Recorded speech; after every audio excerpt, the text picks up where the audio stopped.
എല്ലാ വിദ്യാർത്ഥികൾക്കും പുതിയൊരു വീഡിയോയിലേക്ക് സ്വാഗതം. ഈ വർഷത്തെ LBS പാരാമെഡിക്കൽ ഡിപ്ലോമ കോഴ്സുകളായിട്ടുള്ള ഹെൽത്ത് ഇൻസ്പെക്ടർ, അതുപോലെ തന്നെ DPharm അതായത് ഡിപ്ലോമ ഇൻ ഫാർമസി, അതുപോലെ തന്നെ DMLT അതായത് diploma in medical laboratory technology, ഇതുപോലുള്ള വിവിധ ഡിപ്ലോമ കോഴ്സുകളിലേക്കുള്ള പ്രവേശനത്തിനായിട്ടുള്ള അപേക്ഷ സമർപ്പിച്ച വിദ്യാർത്ഥികളുടെ പ്രൊവിഷണൽ റാങ്ക് ലിസ്റ്റ് അതായത് താൽക്കാലിക റാങ്ക് ലിസ്റ്റ് പുനഃപ്രസിദ്ധീകരിച്ചു. വിദ്യാർത്ഥികൾക്ക് നിങ്ങളുടെ ഈ ഒരു റാങ്ക് ലിസ്റ്റുമായി ബന്ധപ്പെട്ട് എന്തെങ്കിലും പരാതികൾ ഉണ്ടെങ്കിൽ അത് അറിയിക്കുന്നതിനായിട്ട് അവസരം LBS സെൻറ്റർ നൽകിയിട്ടുണ്ടായിരുന്നു. അപ്പോൾ നിങ്ങൾ ഇമെയിലായിട്ട് അയച്ച പരാതികൾ പരിഹരിച്ച ശേഷമാണ് ഈ ഒരു റാങ്ക് ലിസ്റ്റ് പുനഃപ്രസിദ്ധീകരിച്ചിട്ടുള്ളത്. അപ്പോൾ നിങ്ങൾക്ക് നിങ്ങളുടെ application number, registration ID, password എന്നിവ ഉപയോഗിച്ചുകൊണ്ട് നിങ്ങൾക്ക് നിങ്ങളുടെ ഹോം പേജിൽ ലോഗിൻ ചെയ്ത് നിങ്ങളുടെ ഈ ഒരു അലോട്ട്മെൻറ്റിന് മുന്നോടിയായിട്ടുള്ള ഈ ഒരു റാങ്ക് ലിസ്റ്റ് അതായത് ഈ ഒരു പ്രൊഫഷണൽ റാങ്ക് ലിസ്റ്റ് പരിശോധിക്കാവുന്നതാണ്. അപ്പോൾ വിദ്യാർത്ഥികൾ ഈ ഒരു പ്രൊഫഷണൽ റാങ്ക് ലിസ്റ്റ് റിവൈസ് ചെയ്ത് അതായത് പുനഃപ്രസിദ്ധീകരിച്ചിട്ടുള്ള ഈ ഒരു താൽക്കാലിക റാങ്ക് ലിസ്റ്റ് വീണ്ടും നിങ്ങൾ പരിശോധിച്ച് ഉറപ്പുവരുത്തുകയും നിങ്ങളുടെ മാർക്ക് ലിസ്റ്റ് അതുപോലെ തന്നെ നിങ്ങളുടെ റിസർവേഷൻ ഡീറ്റെയിൽസ് ഇതുപോലുള്ള ഡീറ്റെയിൽസ് കൃത്യമായിട്ട് നിങ്ങൾ വീണ്ടും പരിശോധിച്ച് ഉറപ്പുവരുത്തുകയും ചെയ്യേണ്ടതാണ്. അപ്പോൾ ഇനിയും നിങ്ങൾ പരിശോധിച്ച് വല്ല തെറ്റുകൾ ഉണ്ട് എങ്കിൽ നിങ്ങൾക്ക് നിങ്ങളുടെ കംപ്ലയിൻസ് എന്തെങ്കിലും ഈ ഒരു പ്രൊഫഷണൽ റാങ്ക് ലിസ്റ്റുമായി ബന്ധപ്പെട്ട് ഇനിയും ഉണ്ട് എങ്കിൽ നിങ്ങൾക്ക് ഒരു നവംബർ 20 അതായത് നാളെ വൈകുന്നേരം 5 മണിക്കുള്ളിലായിട്ട് നിങ്ങളുടെ പരാതികൾ lbsdbpm@gmail.com എന്നുള്ള ഇമെയിൽ ID അറിയിക്കേണ്ടതാണ്. അതായത് നാളെയാണ് നവംബർ 20. അപ്പോൾ നാളെ വൈകുന്നേരം 5 മണിക്കാകും നിങ്ങളുടെ പരാതികൾ അറിയിക്കേണ്ടതാണ്. അതുപോലെ തന്നെ വിദ്യാർത്ഥികളുടെ അതായത് സർവീസ് കോട്ട അപേക്ഷകരുടെ പ്രവേശനത്തിന് പ്രത്യേക റാങ്ക് ലിസ്റ്റ് പിന്നീട് പ്രസിദ്ധീകരിക്കും.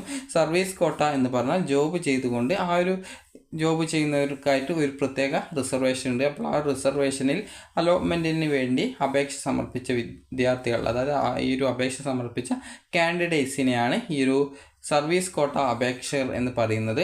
അപ്പോൾ അങ്ങനെയുള്ള വിദ്യാർത്ഥികളുടെ അതായത് അങ്ങനെയുള്ള അപേക്ഷകരുടെ ആ ഒരു റാങ്ക് ലിസ്റ്റ് പിന്നീട് പ്രസിദ്ധീകരിക്കുന്നതായിരിക്കും.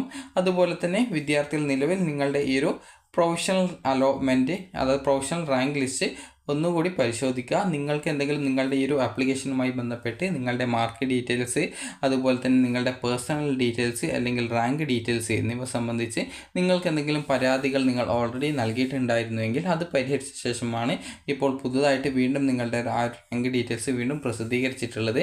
അപ്പോൾ ഈ ഒരു റാങ്ക് ഡീറ്റെയിൽസ് നിങ്ങൾ വീണ്ടും പരിശോധിക്കുക. അതിനുശേഷം നിങ്ങൾക്ക് എന്തെങ്കിലും തെറ്റുകൾ ഉണ്ടെങ്കിൽ നാളെ വൈകുന്നേരം അതായത് നവംബർ 20 വൈകുന്നേരം 5 മണിക്കകം lbsdbpm@gmail.com എന്നുള്ള ഇമെയിൽ ID നിങ്ങളുടെ പരാതികൾ അറിയിക്കേണ്ടതാണ്.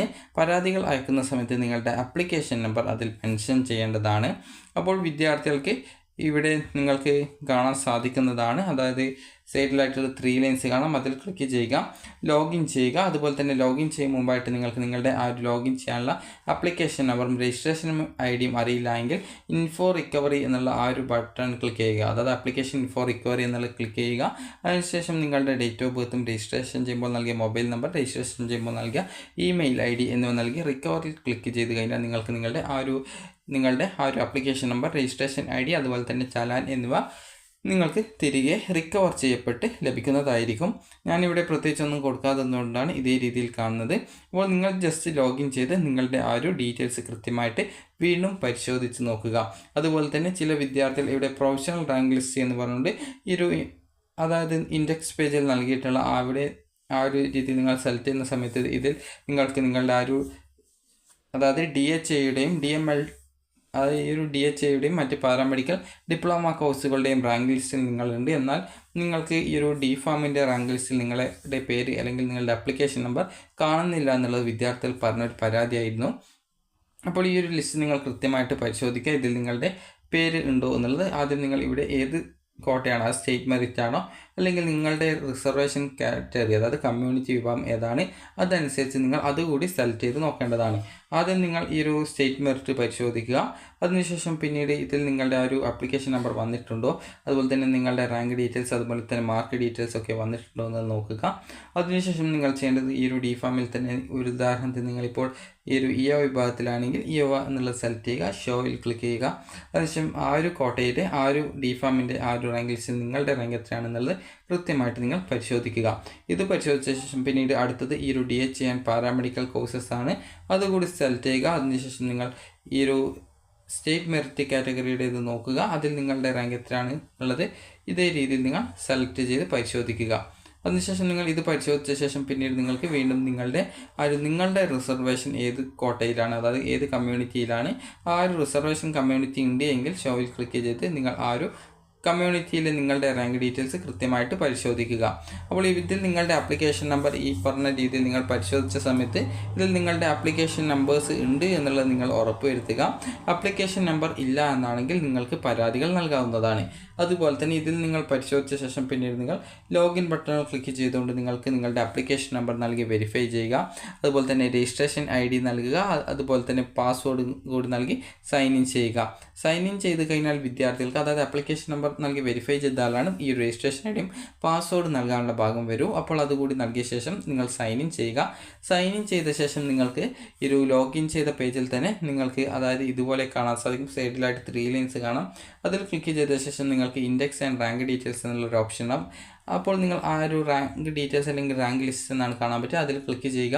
ക്ലിക്ക് ചെയ്ത ശേഷം നിങ്ങൾക്ക് വീണ്ടും ഇതേ രീതിയിൽ തന്നെ ആ ഒരു ഇൻഡെക്സ് ആൻഡ് റാങ്ക് ലിസ്റ്റ് എന്ന് പറഞ്ഞുകൊണ്ട് കാണാൻ പറ്റും. അതിൽ ക്ലിക്ക് ചെയ്യുക. ക്ലിക്ക് ചെയ്യുന്ന സമയത്ത് ആ ഒരു റാങ്ക് ഡീറ്റെയിൽസിൻ്റെ പേജിലേക്ക് പോകും. അവിടെ നിങ്ങൾക്ക് ഈ ഒരു ഡി ഫാമിന് കിട്ടിയ ആ ഒരു നിങ്ങളുടെ ഈ ഒരു ഇൻഡെക്സ് മാർക്ക് എത്രയാണ്, അതുപോലെ DHAക്കും പാരാമെഡിക്കലിനും കിട്ടിയ ഇൻഡെക്സ് മാർക്ക് എത്രയാണെന്നുള്ള സെപ്പറേറ്റ് ഉണ്ടാവും. അതുപോലെ സ്റ്റേറ്റ് മെറിറ്റിൽ നിങ്ങളുടെ റാങ്ക് എത്രയാണ്, അതുപോലെ തന്നെ ഈ ഒരു കമ്മ്യൂണിറ്റി റിസർവേഷൻ ഏതാണ്, അതനുസരിച്ച് അതിലുള്ള ആ ഒരു റാങ്ക് എത്രയാണ്, അതുപോലെ മൈനോറിറ്റി കോട്ടയിൽ നിങ്ങൾക്ക് ആ ഒരു സീറ്റ് അർഹതയുണ്ടെങ്കിൽ അതിൽ നിങ്ങളുടെ റാങ്ക് എത്രയാണ് എന്നുള്ള ഇങ്ങനെയുള്ള ഡീറ്റെയിൽസ് രേഖപ്പെടുത്തിയിട്ടുണ്ടാകും. മൈനോറിറ്റി കോട്ട കൊണ്ട് ഉദ്ദേശിക്കുന്നത് ഓരോ കോളേജിൻ്റെയും മാനേജ്മെൻറ്റ് വിഭാഗം ഏത് കമ്മ്യൂണിറ്റിയിലാണ് ഉൾപ്പെടുന്നത്, ആ ഒരു കമ്മ്യൂണിറ്റി വിഭാഗത്തിൽപ്പെട്ട വിദ്യാർത്ഥികൾക്കായിട്ട് ഒരു നിശ്ചിത സീറ്റ് മാനേജ്മെൻറ്റ് സീറ്റിൽ റിസർവ് ചെയ്ത് വെച്ചിട്ടുണ്ടാകും. അപ്പോൾ അതിലേക്ക് അലോട്ട്മെൻറ്റ് നടത്തുന്നതിന് വേണ്ടിയാണ് ഈ ഒരു മൈനോറിറ്റി സീറ്റ് എന്ന രീതിയിൽ റിസർവ് ചെയ്തിട്ടുള്ളത്. അപ്പോൾ ആ ഒരു സീറ്റിൽ ആ ഒരു കോളേജിൻ്റെ മാനേജ്മെൻറ്റ് ഏതാണോ ആ ഒരു കമ്മ്യൂണിറ്റി വിഭാഗത്തിലായിരിക്കും അവിടെ ആ ഒരു മൈനോറിറ്റി സീറ്റിൽ അലോട്ട്മെൻറ്റ് ലഭിക്കുക. ഓരോ ആ ഒരു മാനേജ്മെൻറ്റ് കോളേജുകളിലും ഏകദേശം ഒരു 5-6 സീറ്റുകളാണ് ഈ ഒരു രീതിയിൽ മൈനോറിറ്റി വിഭാഗത്തിലായിട്ട് ഉണ്ടാവുകയുള്ളൂ. അപ്പോൾ വിദ്യാർത്ഥികൾക്ക് ഈ ഒരു വീഡിയോ ഉപകാരപ്രദമായിട്ടുണ്ടെന്ന് കരുതുന്നു. അപ്പോൾ നിങ്ങളുടെ ആപ്ലിക്കേഷൻ നിങ്ങൾ കൃത്യമായിട്ട് പരിശോധിക്കുക. പരിശോധിച്ച് എവിടെയെങ്കിലും തെറ്റുണ്ടോ, പേഴ്സണൽ ഡീറ്റെയിൽസോ അല്ലെങ്കിൽ മറ്റേതെങ്കിലും ഡീറ്റെയിൽസ് തെറ്റുണ്ട് എങ്കിൽ, അല്ലെങ്കിൽ ആ റാങ്ക് ലിസ്റ്റിൽ എന്തെങ്കിലും തെറ്റുണ്ട് എങ്കിൽ നിങ്ങൾക്ക് നാളെ വൈകുന്നേരം, അത് നവംബർ 20-ാം തീയതി വൈകുന്നേരം 5 മണിക്കകം നിങ്ങൾക്ക് lbstvpm@gmail.com എന്നുള്ള ഇമെയിൽ IDയിൽ നിങ്ങളുടെ പരാതികൾ അറിയിക്കാവുന്നതാണ്. അപ്പോൾ വിദ്യാർത്ഥികൾക്ക് ഈ ഒരു വീഡിയോ ഉപകാരപ്രദമായിട്ടുണ്ടെങ്കിൽ ലൈക്ക് ചെയ്യുക, ഷെയർ ചെയ്യുക. Thank you for watching.